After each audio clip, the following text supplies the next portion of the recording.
இந்தியாவிற்கு கிபி 49 அவர் வடநாட்டிற்கு வந்திருக்கிறார். தட்சசீலம் என்கின்ற ஒரு பகுதியில் கொண்டபோரஸ் என்கின்ற அரசனுடைய அரண்மனைக்கு அவர் வந்தார். அங்கே ஒரு சில ஆண்டுகள் தங்கி இருந்து இயேசு கிறிஸ்துவனுடைய நற்செய்தியெல்லாம் அவருக்கு அறிவித்து அங்கிருந்து சீனாவுக்கு சென்று மறுபடியுமாக பாலஸ்தீனத்திற்கு சென்று விட்டார். அங்கிருந்து மறுபடியுமாக கிபி 52 தோமா கொடுங்கலூர் என்கின்ற இடத்திற்கு, இப்பொழுது மலபார் கேரளம் என்று சொல்லப்படுகின்றது. பழைய காலத்தில் அது பழைய சேர நாடு, தமிழ்நாட்டினுடைய ஒரு பகுதி. இந்த திருவிதாங்கோட்டில் அவர் எழுப்பிய ஒரு பெரிய ஆலயம் இன்றைக்கும் இருக்கிறது. அந்த ஆலயம் 63 கட்டப்பட்டது. அதை பற்றி ஒரு குறிப்பு சொல்லுகின்ற போது, the oldest existing church structure in the world, அதாவது உலக அளவில் இன்றைக்கும் இருக்கின்ற ஒரு ஆலயத்தினுடைய அமைப்பு என்பதாக, அதை ரொம்ப பழைய ஆலயத்தினுடைய அமைப்பு என்பதாக அதை பற்றி குறிப்பிடுகிறார்கள். இந்த ஆலயத்திற்கு பக்கத்துல தான் திருநயினார்குறிச்சி என்று ஒரு இடம் இருக்கிறது. அந்த இடத்துல தான் திருவள்ளுவர் பிறந்து வாழ்ந்தார்.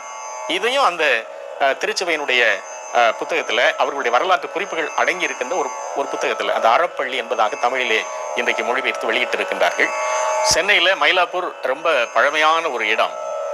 இந்த மயிலாப்பூர்ல திருவள்ளுவருக்கு என்று ஒரு கோயில் இருக்கிறது. அந்த கோயில் திருவள்ளுவர் வாழ்ந்த இடம். அதற்கு பக்கத்துல தான் மயிலாப்பூர்ல தோமையர் இறந்து அடக்கம் பண்ணப்பட்ட அந்த தோமையரினுடைய பேராலயமும் இருக்கிறது.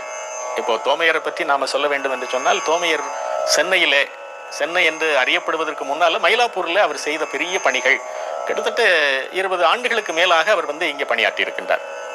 அதுல ஒன்று அவருடைய தோமையரினுடைய பேராலயம் இருக்கின்ற மயிலாப்பூர்.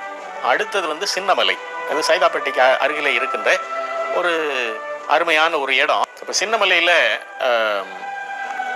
தோமையர் நற்செய்தியை அவர் அறிவித்திருக்கிறார்.